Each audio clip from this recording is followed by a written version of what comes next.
नमस्कार प्रिय दोस्तों, आप सभी का स्वागत है मेरे YouTube channel RS global studies में। प्राचीन भारत के इस टॉपिक में आज हम जैन धर्म को जानेंगे। ठीक है डियर फ्रेंड्स, तो चलिए फटाफट इस वीडियो की हम शुरुआत करते हैं।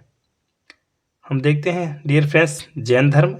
तो जैन धर्म के संस्थापक एवं प्रथम तीर्थंकर ऋषभ देव थे। ठीक है, जिन्हें आदिनाथ भी कहते हैं। ठीक है डियर्स, अब हम तीर्थंकर का अर्थ जान लेते हैं।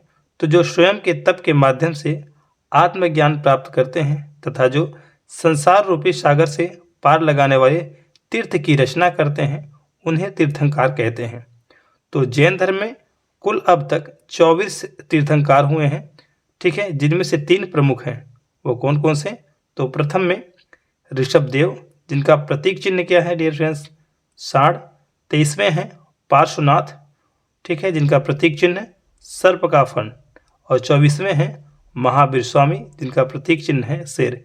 24वें जो महावीर स्वामी हैं, ये जैन धर्म के प्रमुख जो है तीर्थंकर रहे हैं। ठीक है डियर्स, अब हम जैन धर्म के 23वें तीर्थंकर यानी स्वामी पार्श्वनाथ के बारे में जानेंगे। तो स्वामी पार्श्वनाथ को देखिए, झारखंड के संवेदा पर्वत पर ज्ञान प्राप्त हुआ था। ठीक है डियर्स, उनको ज्ञान प्राप्त करने के बाद उन्होंने 4 नियम बताए, ध्यान दीजिएगा, जिन्हें जैन धर्म में चतुरायन नियम भी कहा जाता है या चतुरायन धर्म भी कहा जाता है। तो वह कौन कौन से नियम थे? तो हिंसा ना करना, सदा सत्य बोलना, चोरी ना करना, संपत्ति ना रखना। ठीक है, तो ये 4 जो नियम बताए हैं पार्श्वनाथ जी, उन्हें जो है चतुरायन धर्म भी कहते हैं जैन धर्म में।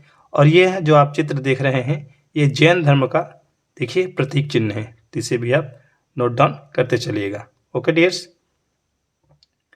अगले मुख्य बिंदु को देख लेते हैं। अब हम बात करेंगे महावीर स्वामी, जो जैन धर्म के 24वें तीर्थंकर रहे हैं। तो जैन धर्म के 24वें तीर्थंकर एवं अंतिम तीर्थंकर महावीर स्वामी थे, जिनके समय में जैन धर्म अधिक विकसित हुआ। ध्यान दीजिएगा, महावीर स्वामी के समय में ही जैन धर्म अधिक विकसित हुआ है। ठीक है, महावीर स्वामी का जन्म 540 ईसा पूर्व कुंडग्राम वैशाली, ठीक है, जो कि बिहार में है, वहाँ पर यह हुआ था। इनके पिता का नाम सिद्धार्थ, माता का नाम त्रिशाला, भाई का नाम नंदीवर्धन और पत्नी का नाम यशोदा और पुत्री का नाम अन्नौजा प्रियदर्शनी था। तो ठीक है डियर्स, ये बहुत महत्वपूर्ण बिंदु हैं, इन्हें आप ध्यान रखिएगा, नोट डाउन करते चलिए। इसके साथ ही हम महावीर स्वामी जी के बचपन का नाम देख लेते हैं। तो वह वर्धमान नाम था। ये सभी मुख्य बिंदु बहुत इंपॉर्टेंट हैं, नोट डाउन इसे करते चलिए। हम चलते हैं अपने अगले बिंदु पर। अगला बिंदु हमारे पास है, अब हम बात कर लेते हैं महावीर स्वामी के आध्यात्मिक जीवन के बारे में, क्योंकि मैंने पहले ही बताया कि जो महावीर स्वामी हैं वह जैन धर्म के 24वें तीर्थंकर रहे हैं। इन्हीं के समय में जैन धर्म अधिक विकसित हुआ है। ठीक है डियर्स, तो इनकी चर्चा बहुत महत्वपूर्ण हो जाती है। तो चलिए अब हम इनके बारे में भी जान लेते हैं, देखते हैं इनका आध्यात्मिक जीवन किस प्रकार रहा है। तो महावीर स्वामी जी 30 वर्ष की आयु में अपने माता पिता के निधन के पश्चात अपने बड़े भाई नंदीवर्धन से अनुमति लेकर संन्यास ग्रहण कर लिया था। ध्यान देंगे, ठीक है, नंदीवर्धन जो उनके बड़े भाई थे, इनसे परमिशन ली थी और फिर संन्यास को ग्रहण किया था।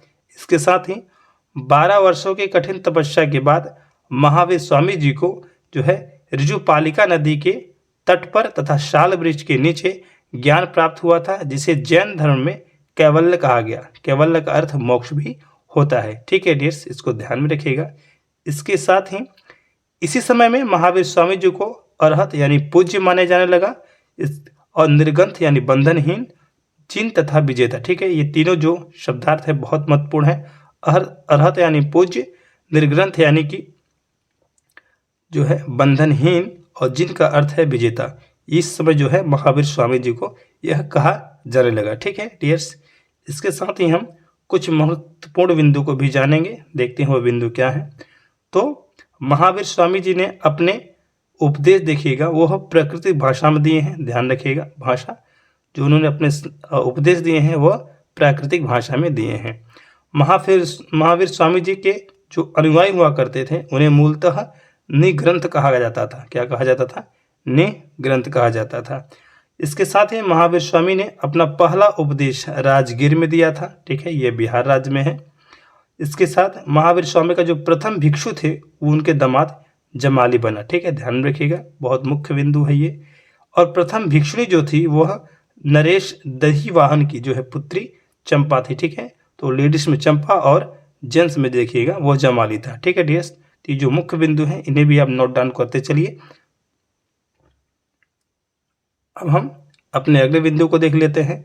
तो इसके साथ ही जब महावीर स्वामी को ज्ञान की प्राप्ति हुई उसके बाद देखिए उन्होंने कुछ 5 नियम बताए जिन्हें पंचायन धर्म भी कहा जाता है। ठीक है, तो ध्यान देंगे।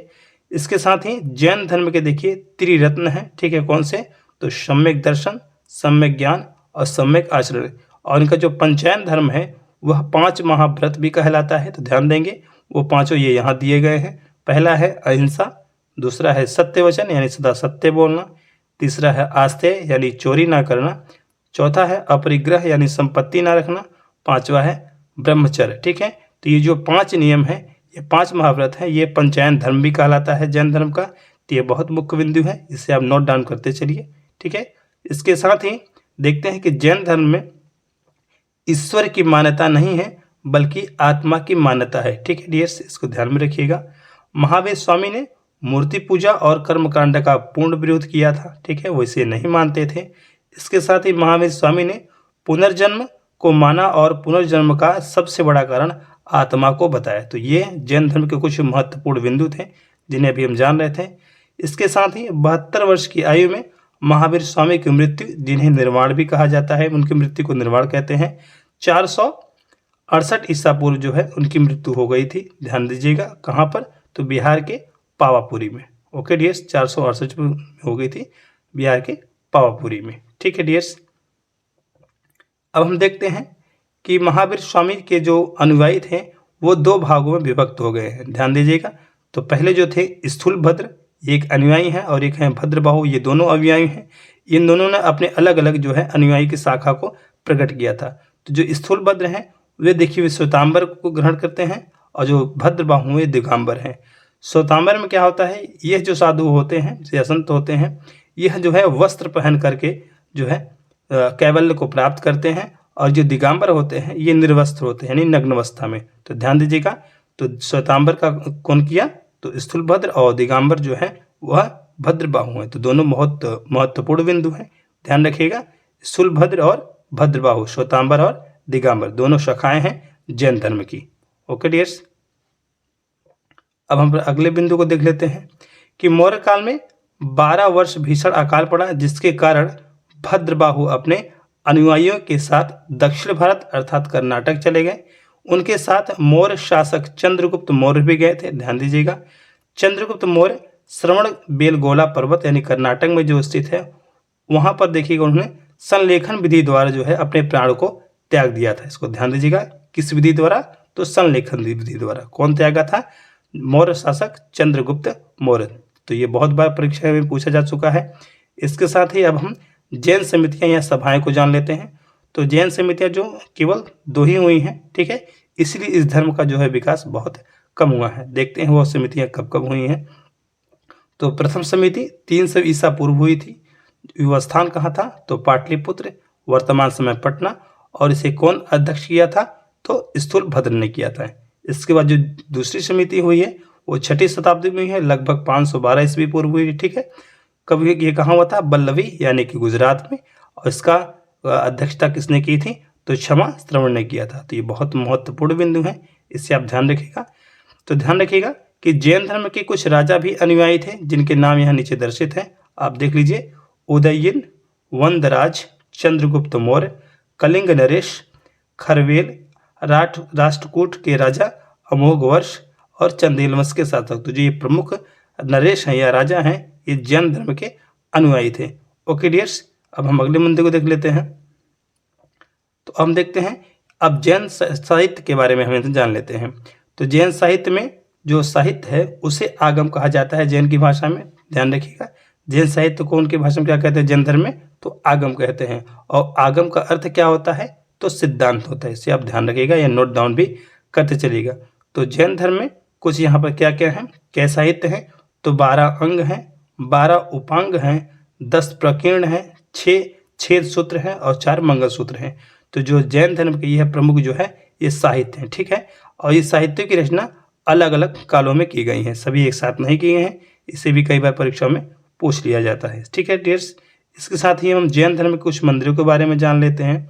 तो देख लेते हैं कि कर्नाटक के चामुंडा शासकों ने श्रवण बेलागोल पर्वत में, जो कर्नाटक में स्थित है, वहाँ एक बहुत बड़े बाहुबली विशाल मूर्ति की जो है स्थापना करवाई थी, जिसे गोमतेश्वर मूर्ति भी कहते हैं। ध्यान रखिएगा ये कहाँ है, तो श्रवण बेलगोला स्थित जो कर्नाटक में स्थित है गोमतेश्वर मूर्ति, ठीक है, वहाँ पर ये स्थित है। इसके साथ ही मध्य प्रदेश में चंदेल शासकों ने खजुराहो में जो है जैन मंदिर का भी निर्माण कराया था। और राजस्थान में माउंट आबू में दिलवाड़ा का जो जैन मंदिर है ये काफ़ी प्रसिद्ध है।